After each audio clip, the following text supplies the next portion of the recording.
And we are live with the Illustrated Enterprise. And Heather, my guest, is distracted because at the last minute we were figuring out how to stream to your audiences. Welcome. Hey, welcome. Thank you for having me. I have been so looking forward to this. Me too. We have a slight echo, but let's see how it goes. Audience, let us know about the echo, because Heather, you may have to don your headset or play around with your audio settings there. Oh, okay. So do you have a headset handy just in case? Probably. Sorry, folks, tech difficulties. So anyway, we're here today. I don't have one, okay. But I can. Well, let's see how it goes. It seems like it's a little better now. So anyway, audience, you let us know if the echo gets to be a little tough for you, and we'll try to brainstorm. So anyway, the reason we're here is because for many years I've been going to CCE. And Ray, by the way, CCE is, I think, one of the best enterprise events you could possibly go to. And, Constellation doesn't pay me any money to say that, by the way. That's just how I feel. But anyhow, so I'll go to these events and I'll do my little panel thing because, oh, hey, Thomas, there's only echo when I'm speaking. That's awesome. Yeah. But the thing is, I can't really fix it on my side because I got my headphones on. So, Thomas, keep us posted on how bad the echo is. Okay. Thank you. Anyway, so what happens is I'll go and I'll do my panel. Ray pulls me in and then I run out to see what you've done because you're the one that's scribbling on the side of the stage. And it's really cool. That's my professional title, scribbler. Yeah. But they look really cool. And we're going to do some show and tell today about all of this. But this was the one on... Okay, Sam says the echo is pretty bad. All right. So, Heather, what you're going to have to do, I think, is log out and come back in. Okay. And if you get a chance and you have an alternative audio output of any kind, then try it. But if not, let's just see if changing your login or your browser works, okay? Okay, sounds good. All right, see you in a sec. Sorry, folks, tech difficulties. The irony of the whole thing, of course, is that during our sound check, everything was fine. So welcome to Live Without a Net and the Enterprise. How are we doing today, Sam and Thomas? Thank you for the feedback. Yeah, audible, but we got to at least try to do a little better. Yeah, it's certainly working when I'm solo, right? So yeah. Anyhow, so we are here on a Friday. We're going to be talking about the Illustrated Enterprise with Heather. And just so you know, what I want to get into in this next hour is how can we make live events better? How does this kind of visual storytelling make a difference? And also, what is the impact of AI in all of this, right? Because, Heather is arguably in a profession that's taking the hit of AI head on. But also, there's some really interesting things you can do with AI in this context also. So I think Heather and I at the Constellation event had a really good talk about the future of AI in the illustrated context. And here we go. I got some experienced video people in the chat. Sandbox is not live 100%. I mean, we see it all the time. Oh my God, how many demos have we seen at events where they assure us that the Wi-Fi and everything was perfect, like in the dress rehearsal? There's something about that live experience that really drills it. So anyhow, what can you do? But anyhow, just wait for a couple minutes because I'm one of those people that doesn't believe in toughing out poor sound. At least we're going to try. So we're going to try something different, see how it goes. And Heather is back. So let's see what happens. All right. Heather, welcome back. Thank you for welcoming me back. I have my ear pods on. Oh, yeah. Okay, I think we are good. Woohoo. Great. Thanks. I was just kind of giving an overall context of what we're going to talk about, and we were having a little bit of fun talking about how Sandbox and testing, everything's not perfect till we went live. So you got to love that. So every time. anyway, this is one of the panels that Ray wrote me into doing at CCE, and as you can see, it was about building the 2025 budget. Anyhow, one of my favorite things at this event is going there and immediately grabbing a photo of your work, and so for each one, and you have a huge collection from that event. Here's another one that I did with Doug Henshin and team on mastering data to decisions. Now, one thing I really want to get across. Oh, thanks, Caroline. I'm glad this is much better now.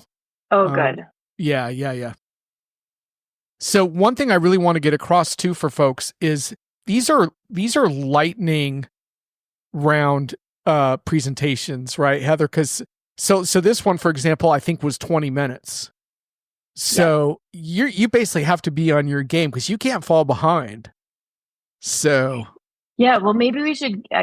I'm not sure if everybody in the audience is familiar with visual storytelling or graphic facilitation, graphic recording, but how John and I know each other is through the conference technology communication scene, right?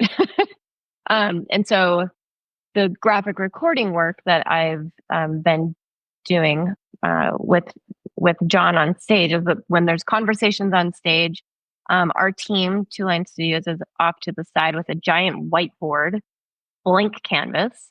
And what we're doing is we're listening to the conversations and we're drawing what's being said in real time. So if it is a 20-minute session, we are intensively listening and capturing as much as we can in those 20 minutes. If it's an hour or sometimes a day-long session, we're still listening and capturing that the key ideas to help synthesize the information, make it more memorable, and then give somebody a tangible takeaway.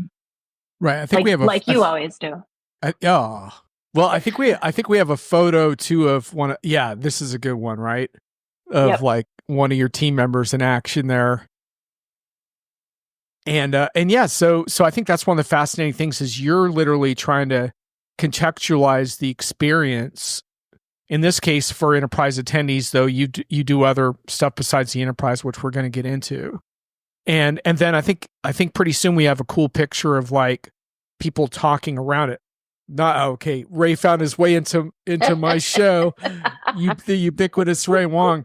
Okay, so that's fun, right? Because a backdrop, but this is the picture I really liked. Okay, that's just more from Constellation. Let me just find the one. This one. Okay. I love that, right? Like, look at everyone kind of engaging with those, with the topics at hand like that. I mean, to me, that's such a cool thing because so often at events, it just feels like we're passive experiences of keynotes. We kind of sit on our asses for a while and then maybe we get some coffee and, wait in line for a session. It's just, you guys probably know this by now, but my view of the enterprise is that live events are pretty much broken and that they need radical change. And to me, this is part of that change, right? Is that this is the kind of scene I want to see, right? Mm-hmm. People talking together informally about the content and your ability to contextualize that illustration, I think is really, really cool. So anyhow, but maybe we should provide just a little more background because I kind of rushed ahead a little bit just to show people that. But in general, sort of what is your passion behind all this? What are you hoping to accomplish? Let's just start with the enterprise part of it and then we can get into some other stuff. But what are you trying to do? What drives your team? What is your goal? Well, what drives me is helping people to get more connected. And I really believe that creativity is the way that we connect back to our hearts. And when we bring that into business, that's where we can really create an impact. So whether we're, and I really love that in my life, I've had the opportunity to bring creativity and art making into a place where it didn't really exist when I started, like in the corporate workspace. And bringing and helping people to feel seen and to helping them feel understood and to crystallize ideas and help things to be more understood.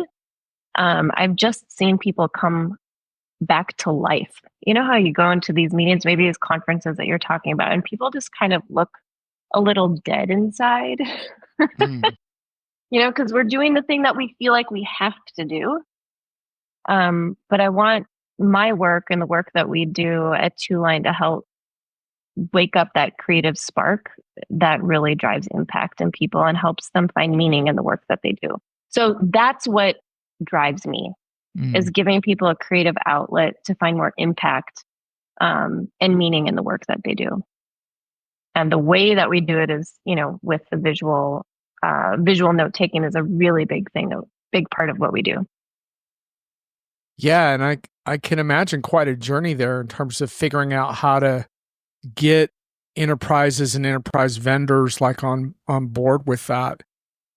Can you share a little bit about like some moments where kind of light bulbs go off for people where they kind of see the power of this? Yeah, absolutely. I've been really lucky in my career to work with, I've met Ray very early in my career, probably in the first year or two. We were working at doing graphic recording at an IBM conference. And he was like, we want you to be at our conference. I'm like, okay, so kind of brought that way. But where I've seen the light go off for people is when folks need to align around a common idea, or they're doing a lot of strategy work, or that there's a lot of conflict and tension in a business meeting or in a collaboration session. And energy might be high, voices might be raised, but I've drawn out what was being said in the room, capturing all sides of the story. And I've heard the volume of the room go down. I've heard people say, I know you understood what I said because she wrote it down. And so when there's that kind of alignment and when two different sides come together to see a different perspective, I think that's really valuable. That's one time that I've seen that happen. But it's also like when people start to put an image to their vision, or they start to visually articulate what they're seeing for the future, and they're able to get people to come along with them on the journey. And you're actually able to visually map out what the different steps are to get to that goal. And what we're doing, we're capturing everything that's being said. We're capturing the jokes. We're capturing, the comments that are said when no one thinks that they're being heard. We're listening, and we're integrating all of these like real life stories into this journey so people see themselves in the work. And I think the image that you were reacting to so strongly with people like integrating and arguing and trying to figure out the problem, it's because that's what we're doing, is we are reflecting them and their story and their journey and their what they're passionate about and the actions that they need to take to reach the common goal in that image. There's a couple of points I want to make around this, and we also have another one of your fans, Brent Leary, is here. Hey, Brent! Looking forward to having you in Atlanta for their CRM Players event. Brent, by the way, I'm going to be pinging you on some logistics on that, but I'm actually, Brian Summer and I are doing a session there, so you may get a chance to attempt to illustrate one of my sessions again. I saw that I saw that yesterday. But two really cool things. One thing I wanted to mention is I think the jugular immediacy of doing something while it's happening, while it's probably challenging for your team, like I think that's really important. And especially I think it creates an inclusiveness around events, because one of my beefs with enterprise events is not just that they need reinvention, but they tend to be very non-inclusive. So in other words, there's this mentality that if you're not at the event, you're nobody, you don't matter. And I had one vendor tell me like, we're not doing this virtual stuff because our community's all here. And I'm like, are you kidding me? Do you realize how many people struggle with budgets and have to choose between team members and leave people out? Do you have any idea how many people are caught up in various travel restrictions for whatever reason in their lives? And I think the ability to share these kinds of things on social channels, and I've seen your stuff get shared like that, is so cool, because it's like, it gives you a little bit of that flavor of like you were there. So I think that's another really key point, is the shareable nature of that and how quickly it can come out, Absolutely. And we're going to be doing several big events this year. I'm very excited to be doing a lot more conferences this year. But that is one of the key points, is not only the inclusivity of like helping people feel like they are at the event and having the same content and same conversations being shared, but also from an inclusive uh, point, is that it also is another way to help people learn. And I think you and I have had that conversation, in the hallways um, at the CCE. Like, you can only take so much sitting in a room and listening to people talk from a stage. At a certain point, you have to go out and learn or relearn or revisit the content from another perspective. And I think that that's something that's very valuable about the visual storytelling, is that we're showing the content from a visual perspective and a different angle than just the auditory deluge of information. The other thing, I want to tease the AI section of this talk. I don't want to get into that too much yet, but I do want to say that that's one of my biggest concerns when people see me having a bit of a chip on my shoulder about AI. One of my issues is repressing and supplanting human creativity, when in fact it's such a struggle for humans to be authentically creative in the current context already. And creating tools that essentially smother the process of discovering your own voice, I'm really opposed to. Now, that's not always the case in AI, because there are times where AI can actually enable that. So it's not that the tool is always a bad thing, but there's such an infatuation with like, this does your creativity for you. And it's like, I'm sorry, but no one can find your voice but yourself. And the process of finding that in a corporate context is really important. And I think a lot of people don't get that opportunity. Like you said, they kind of show up at these shows and they go through the motions.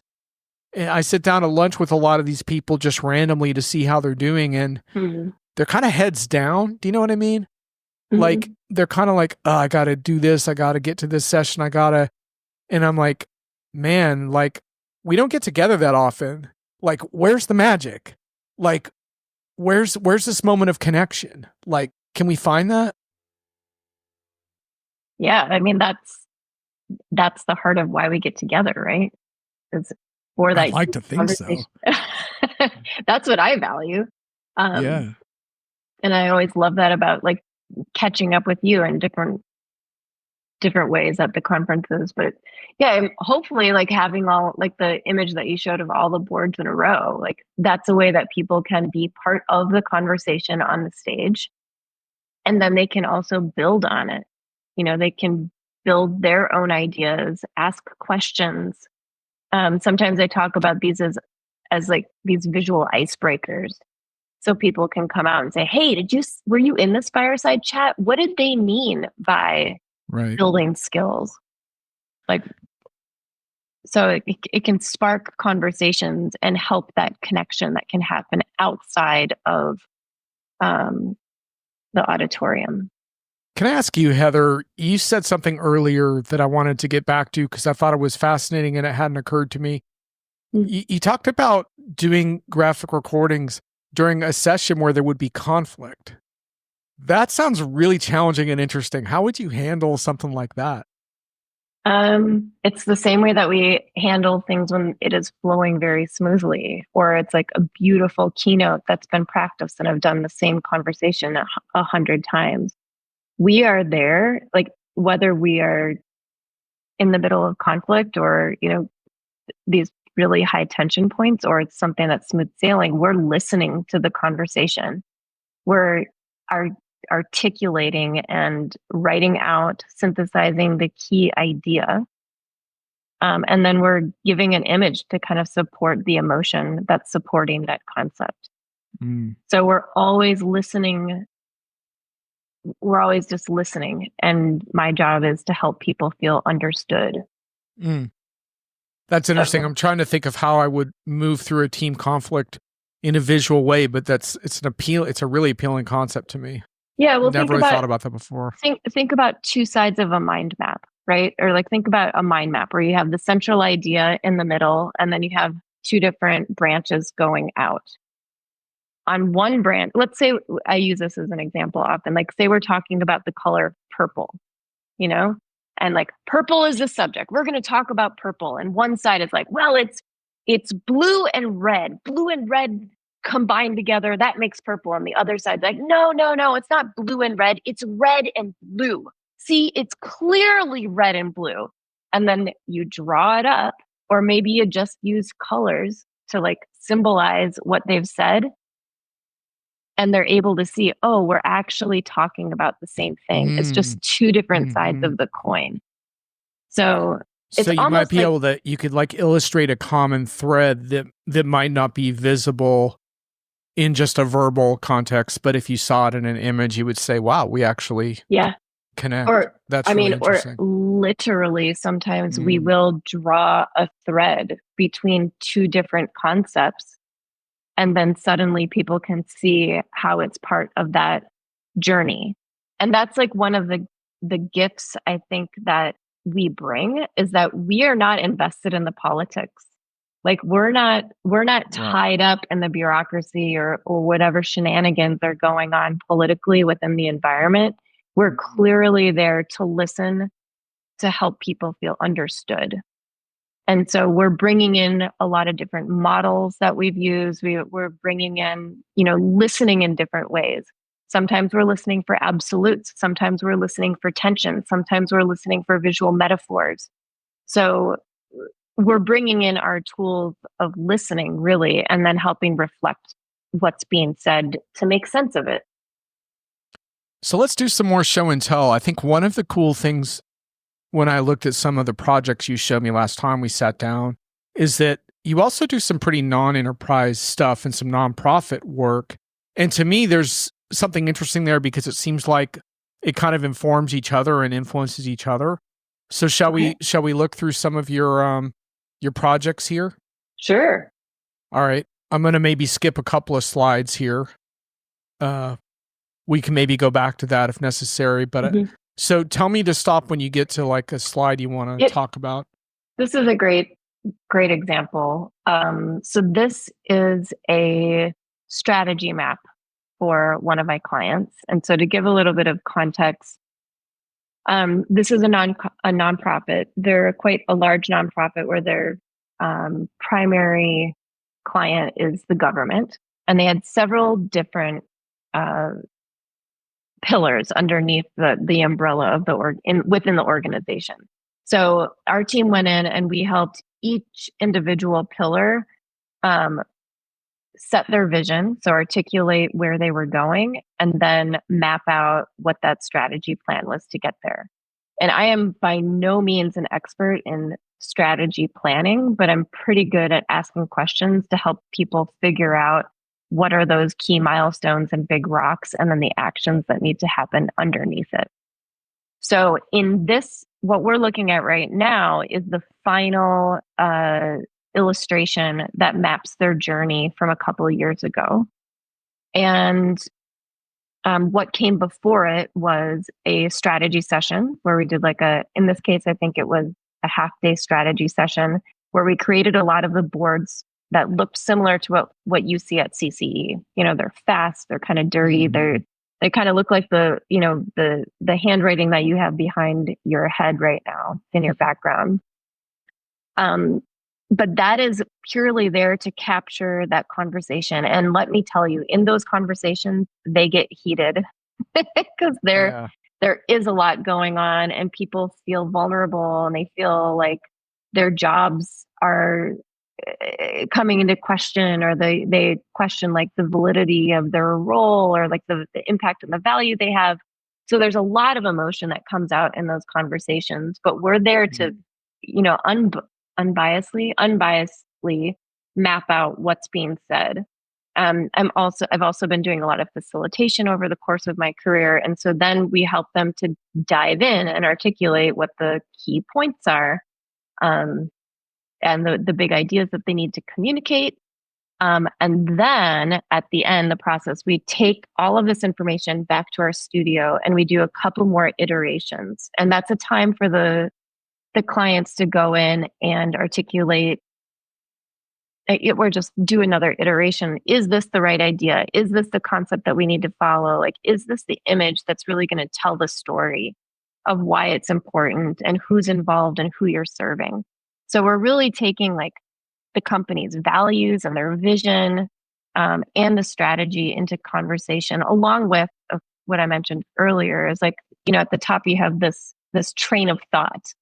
So that was just like a side conversation that was coming out. And we're like, that's a visual metaphor that we can use to anchor some of these important elements to the project. Cool. If y'all have some questions for Heather about this, please post. I'm not sure if I lost my LinkedIn comment stream or not because it's not showing up here, but give it a go so I can test it out. Heather, what is your perception of a process like this? What was different for this group having this visual element culminating in this? Did you get some feedback on that? Yeah.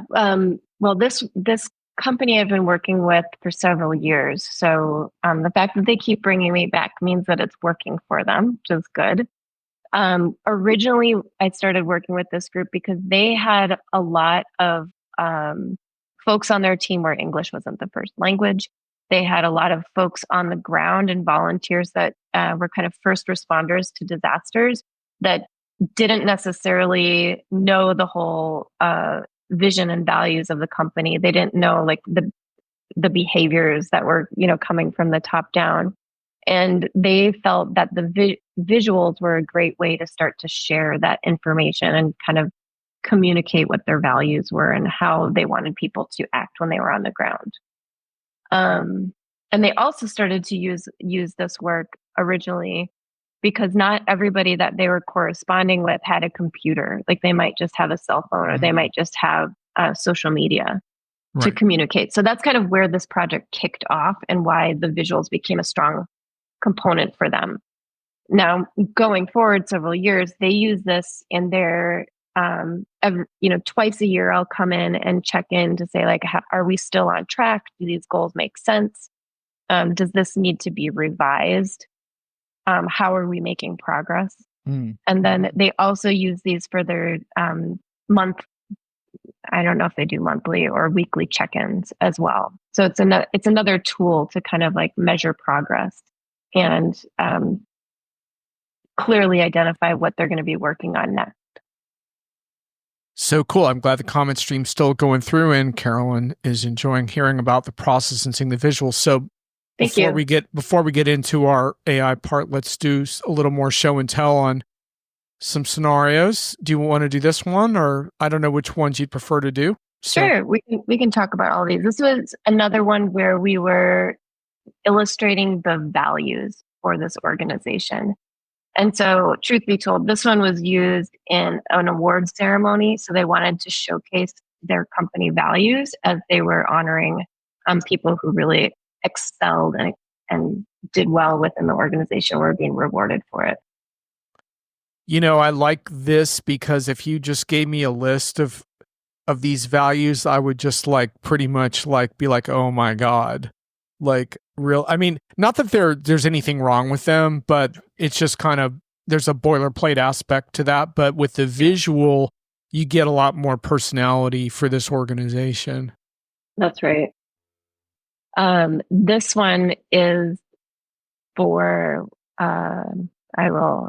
it was in the pharmaceutical industry, and this particular group was struggling and they needed to report to their leadership team the importance of getting some help and support for their division. And so they reached out to us and said, hey, we don't want to just present charts and graphs and, bar charts and pie charts and a spreadsheet to show that we need help. We want to actually capture their attention so they pay attention to us. So they presented their entire report out to the C-suite. I think they had like 10 or 15 minutes for their allotted time. And so they went through all of their stats of where they were at, but they had this visual in the background that kind of showed, hey, we're doing the best we can to dock to get docked, but we're really sinking here. Yeah, I really like this aspect of like how we tell better stories in the enterprise. And that's one thing that comes up a whole lot in the analytics areas that I get into is like we have a lot of data. Sometimes with our modern tools, we have much better data, but we're still not succeeding in telling the proper story around that data for executives to wrap their heads around. And, you know, just different ways of presenting that I think is so potent. And I really like this concept because how many bar charts can you show someone, you know? I know. Caroline has a question for you. Have you seen live visual narratives effectively used to showcase the benefits of technical solutions like SAP ERP software? And if so, what made them successful? We have worked with a lot. I've worked with SAP quite a bit in the past and have done a lot of their showcases at Sapphire over the years. I think answering it on a high level, like we're good at showing a journey. And I don't think I have like specifically a journey map in here, but it's kind of like you're able to show what's being happened and then articulate why it's important. And you can kind of show this flow or this path. Mm. Do you think that answers the question? I'm not sure if that really answers it, but yeah, we do a lot of journey maps. So I think this is interesting because it all depends on how you want to tell the story. I know quite a bit about Carolyn because she represents SAP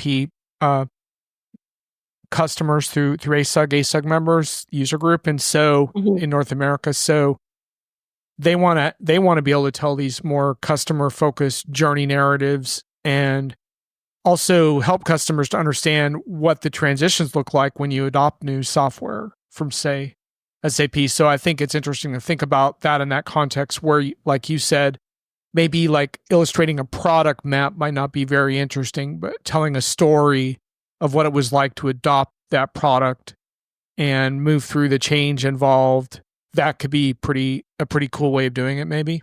Right. And I think we have an image in a slide or two that kind of shows, this is exactly it that I was thinking about. Doesn't do exactly what I was thinking, but is showing like a before and after, so in this one, this is more almost like a comic, but we're really showing different phases of, in this case, it's a career, but it could certainly be a project. It's like a case study, right? So in this first panel is, this is a story of an executive at Target Corporation who knew that he wanted to take on more responsibility and progress in his career and was feeling kind of stuck. So that was kind of the challenge, was like, how do I advance my career and also mentor and communicate and teach my team based off of the values that I know and love and have gained in my past. So in the first panel, it looks at, what he was coming from. And then last panel is where he wanted to go. And then in the middle was kind of like that career journey that bridged those two scenarios, obviously. And so I think that you can do that with case studies with client work as well. And it doesn't really matter. I mean, it does matter what the content is, but the point is it can be applied to anything. It can be applied to personal things like your story of how you relate to your grandmother and your family and how it teaches you the values that you hold and carry throughout your entire life. It can apply to, different phases and steps of a project, like in the middle where we're talking about a career and a resume. And then what are those stories that impact it? And then you can also map it out for, reaching that pinnacle of the current state and the future state and those milestones mapping back. And what I love about this particular example is that every single element in this 3-panel drawing has a story. So like the pin on his grandmother's lapel has a story. You see that same bird flying over the clouds in the last panel. The broom has a story about dedication and progress. So it's just you can really start to develop a rich narrative with the visuals that you're not able to do in a with text on a PowerPoint slide or in a spreadsheet. That's interesting. It's almost like you could talk around these slides for like 30 minutes because of all the details that you might not see at first glance that are actually pretty important.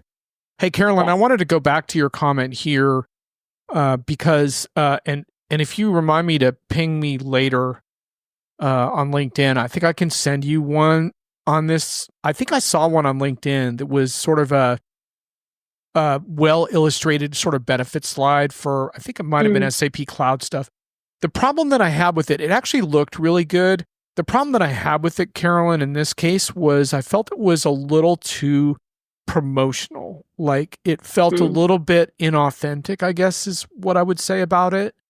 And it felt a little forced. And so I think what's interesting is that while visual can be attractive and different, it can still run into the same problems of enterprise buzzword speak. Like I saw a lot of buzzwords on the slide and I didn't see a whole lot of acknowledgement of the obstacles and challenges to reaching these goals, which is why I'm personally fascinated by telling good stories, because good stories have moments of conflict and doubt and struggle and turmoil. They're not just fairy tales, right? And you know, they're meatier than that. And so to me, those are the kind of stories that resonate.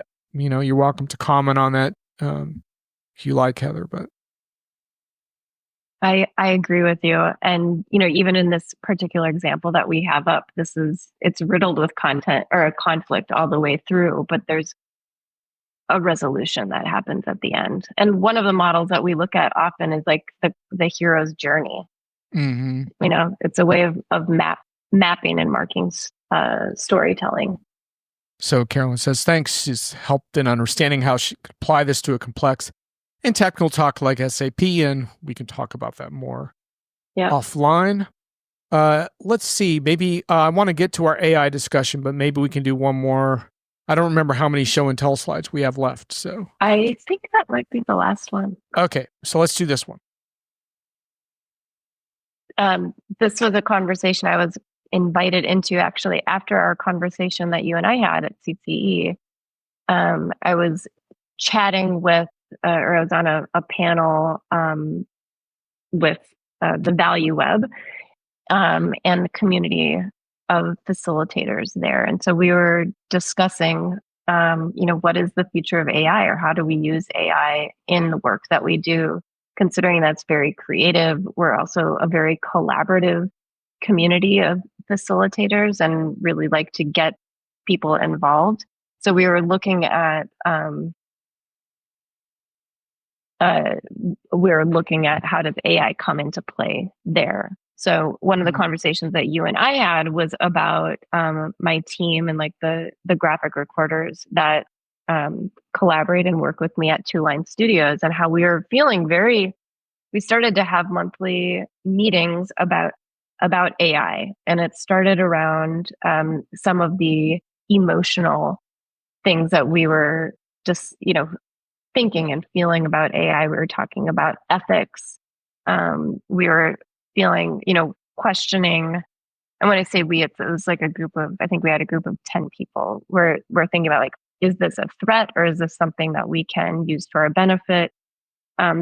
We're looking at our clients having different legal concerns. Like it's fabulous to take the boards at the end of an event, bring it into the AI, say, hey, can you type up all of the text on this board for me, and then create a summary over it? It's great. Or like, take all of this data from these flip charts and make a spreadsheet for me so I can understand it in a different way. It's fantastic, but then we're concerned, like, is this something that's going to breach confidence with our clients? So there's hesitation around that. Then we started looking at, you know, over the different months. Then another month we had talked about, how does this help us in the niche work that we do? How can we use this as a thought partner? Bringing in different problem solving, and then also like looking at the tools. So that was kind of like part of the conversation that I was able to bring in from the group of folks that I'm lucky to work with. Yeah, we had a really good conversation at Constellation about the impact of AI and all of this. And Thomas, I'm not 100% clear on, I know you want Heather to chime in on something, but you're going to need to maybe restate what you want, because I don't want to take a stab at it, but go ahead and redo that. Same thing with Sam. There may be some back channel humor going on for part of that. But yeah, I thought it was really, really potent, because obviously, if I can put on my like John Reed goes on a rant thing for a sec, like I do think what's happened to a lot of professional illustrators and designers is highly unethical and unfair. They had almost no notice, and a lot of their proprietary work they spent decades on was consumed by these systems and then turned out without any form of compensation or acknowledgement or attribution. So let's just put that out there and just say that was basically robber baron Wild West shit. Okay. Yeah, we have people on our team who who are doing more technical drawing that their business completely dried up. Yeah.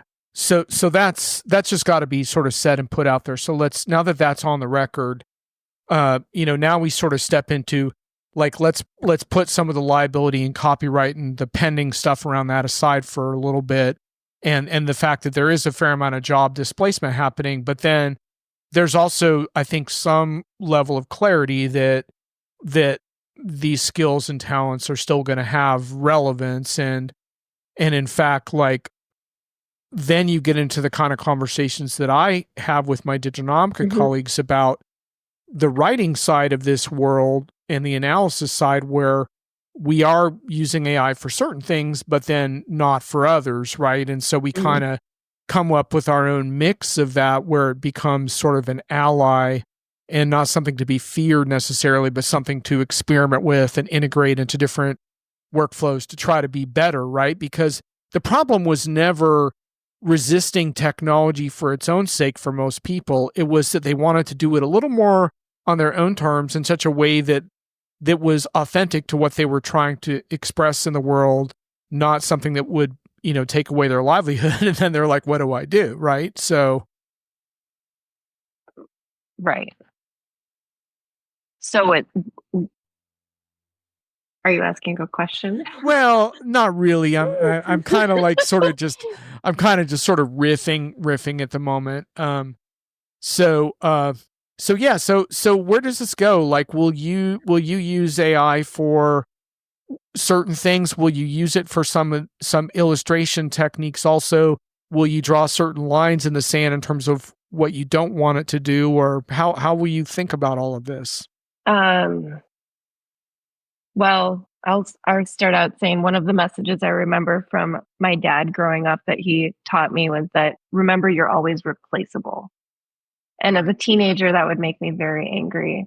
But it's something that I embraced, it's just like, okay, if I'm always going to be replaceable, then I always need to be learning and developing new skills and using new tools.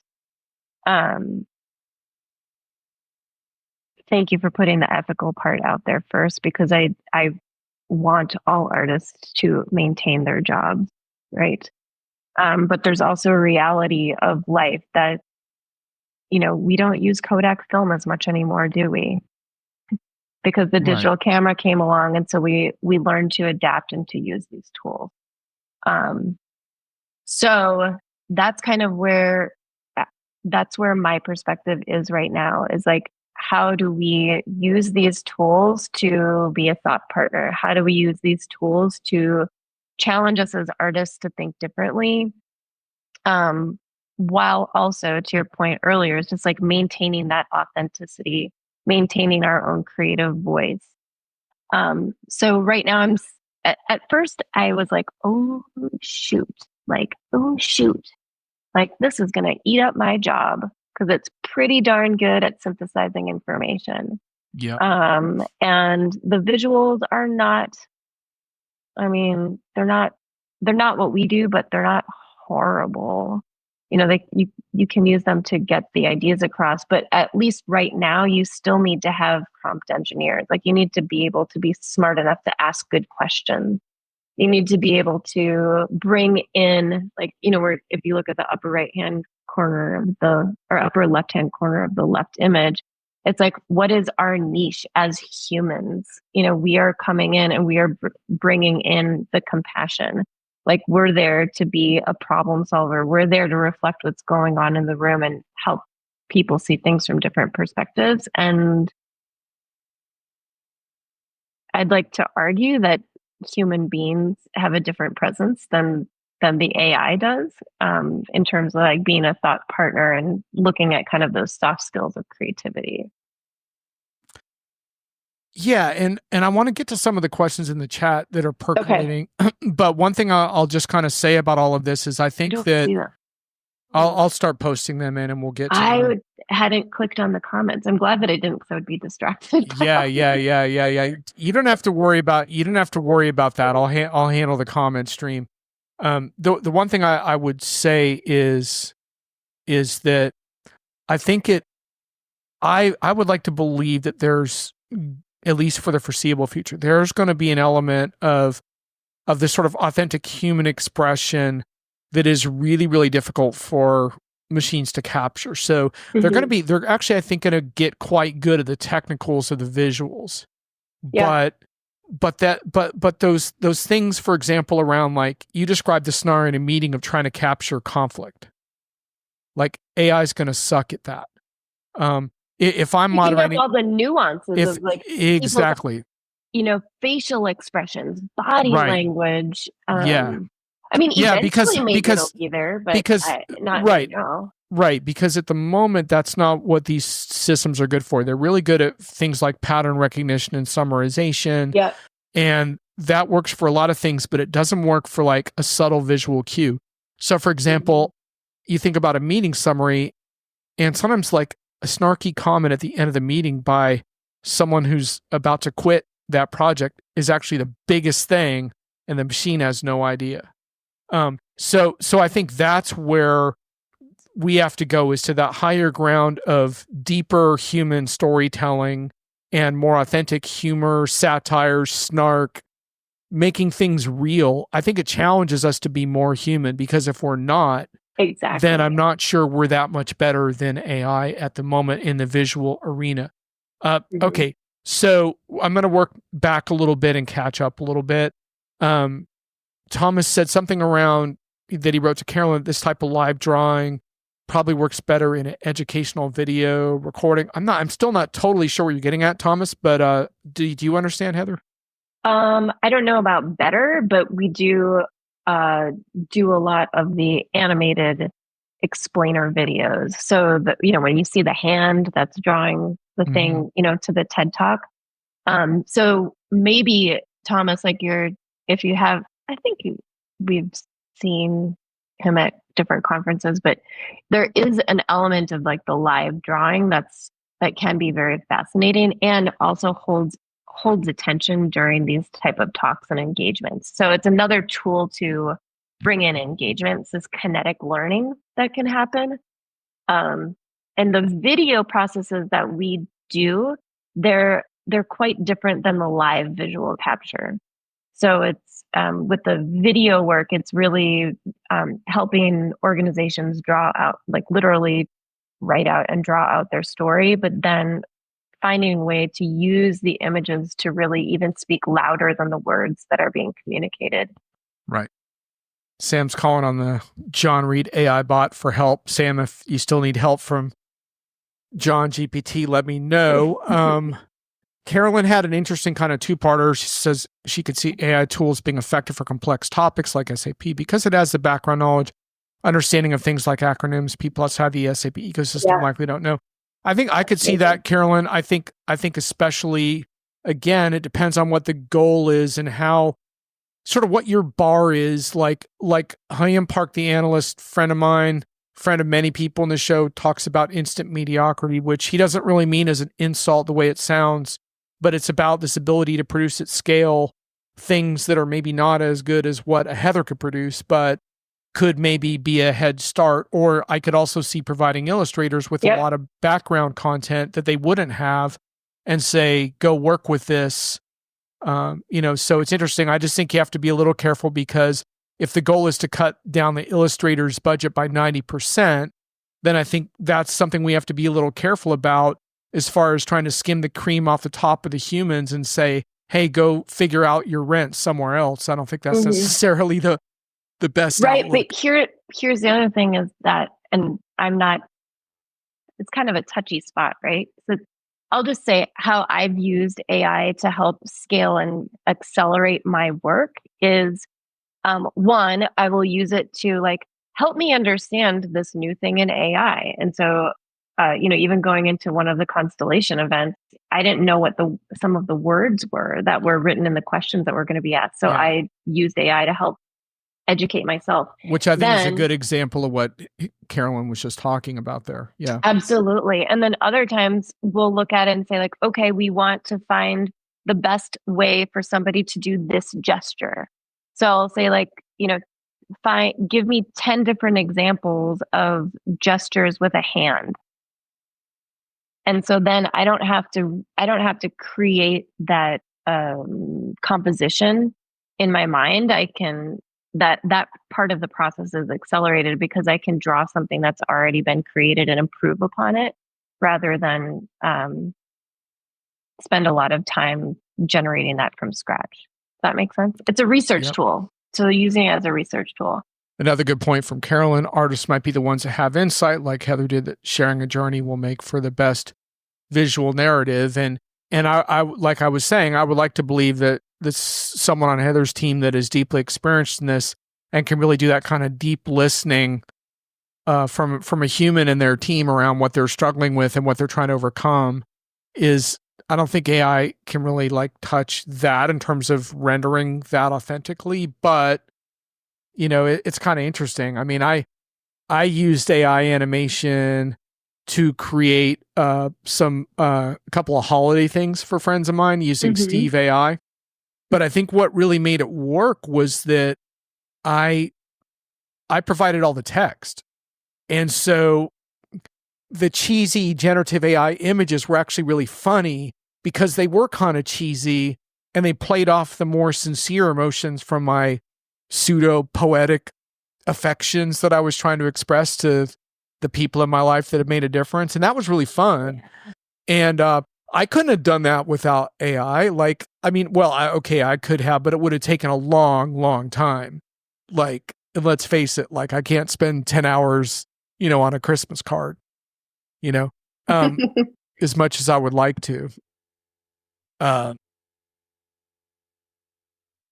Thomas, we actually did cover that in some detail. I think maybe your laptop might have died. I'm not sure. You're probably going to have to catch the replay on that because we spent about 10 minutes on that one. But if you do have a lingering question around that, but ultimately we did come to the conclusion that telling a story or a customer journey around that would probably be the most powerful way to illustrate the benefits, especially if that story had real obstacles and real barriers and real challenge, real change, real stakes.